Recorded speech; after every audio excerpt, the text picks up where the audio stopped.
Sunday, January 27, 2019, 12 p.m. 32 degrees Fahrenheit, 3 p.m. 40 degrees Fahrenheit. 5-day forecast. Mr. President, pardon me, Steve Martin mocks feeble, weak and broke Roger Stone on SNL after his Mueller probe arrest, while Wilbur Ross tells furloughed federal workers to sell a Picasso. The longer we have a pretend CEO who is recklessly running this country, the worse it's going to be. Michael Bloomberg slams fellow New York billionaire Trump and calls his presidency the nightmare at 1600 Pennsylvania Avenue. Texas officials say 95,000 non-citizens have been put on voter rolls since 1996 and at least 58,000 of them are believed to have voted in elections. Trump gleefully tweets about layoffs at BuzzFeed and Huffington Post because of fake news and bad journalism. Even though financial problems are behind the redundancies, Trump Golf Club fires 12 illegal immigrant workers, despite knowing their legal status for years, amid the president's demands for a border wall. No more delays, no more games. Mike Pompeo slams Maduro's regime as an illegitimate mafia state and warns the rest of the UN they either stand with the forces of freedom or are in a league with his mayhem. Australian internet tycoon who spent $1 million on his wedding, had a fashion designer wife and partied with Snoop Dogg faces 60 years in prison for fleecing Americans out of $196 million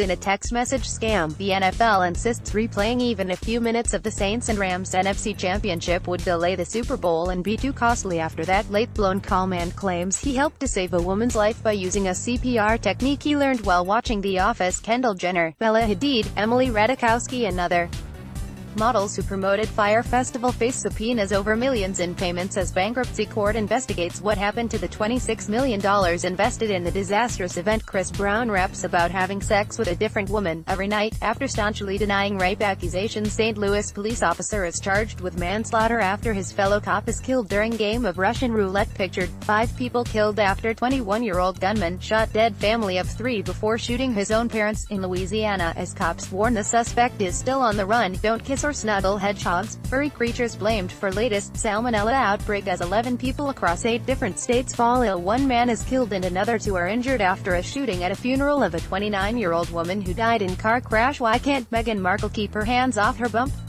Experts tackle the question that has got the nation talking. Is it pride, vanity, acting, or a new age bonding technique? Princess Charlotte will join older brother George at $8,000 a term school in London in September. Prince Philip finally apologizes to mother of 2 he injured in crash, admitting he did not see her car because he was dazzled by the low sun, as he waits to hear whether he faces police action over the accident. You'll never listen to Michael Jackson the same way again. Critics say 4-hour documentary Leaving Neverland is devastating, contains sickening forensic details and is a convincing portrayal of the king of pop as a serial predator. Walmart sets out to hire 900 new truck drivers and raises their annual salaries to $90,000 as it bids to keep pace with Amazon White Street.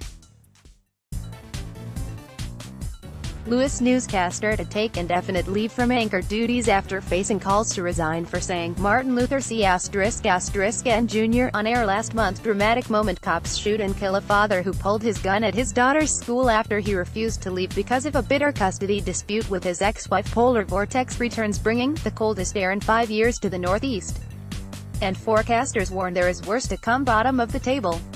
Amazon CEO Jeff Bezos gives less than 0.1% of his $160 billion fortune to charity, and is put in the shade by philanthropist Bill Gates, Mark Zuckerberg and President Trump. Australian Idol winner Guy Sebastian performed at the Australian Open finals. Some fans left unimpressed when Channel 9 cut the singer's performance in half. Very disappointed. Been waiting for this, one upset viewer wrote on Twitter. Be Sophie Tano for Daily Mail Australia, published 5:45 Eastern Standard Time, the 27th of January 2019, updated 5:59 Eastern Standard Time, the 27th of January 2019. Channel 9 has been slammed for only airing the second half of Guy Sebastian's performance during its Australian Open finals coverage. 9 instead chose to focus their coverage on the pre-match build-up, angering some fans of the Australian Idol winner. Sebastian performed his new single, Before I Go, to the crowd who turned out to watch the men's final at Rod Laver Arena in Melbourne. Channel 9 has been slammed for only airing the second half of Guy Sebastian's performance during its Australian Open finals coverage. 9 instead chose to focus their coverage on the pre-match build-up, angering some fans of the Australian Idol winner. Sebastian performed his new single, Before I Go, to the crowd who turned out to watch the men's final at Rod Laver Arena in Melbourne. The channel had previously promoted the Australian singer's performance in an interview leading up to the finals. However, on the day they found their schedule was too packed to air Sebastian's full performance, disappointed viewers took to Twitter to express their disappointment after missing half of the performance. Great performance, Guy. Pity Channel 9 chose to only show about 30 seconds of it. Very disappointed. Been waiting for this, one person tweeted. The channel had previously promoted the Australian singer's performance in an interview leading up to the finals. Others focused more on the singer's all-white ensemble. WTF at Channel 9, why did you only show part of Guy Sebastian's Aus Open performance? Pack of amateurs, another wrote. Others focused more on the singer's all-white ensemble, with one person commenting, "Hello Guy Sebastian." No hello to whoever dressed Guy Sebastian. Advertisement female today.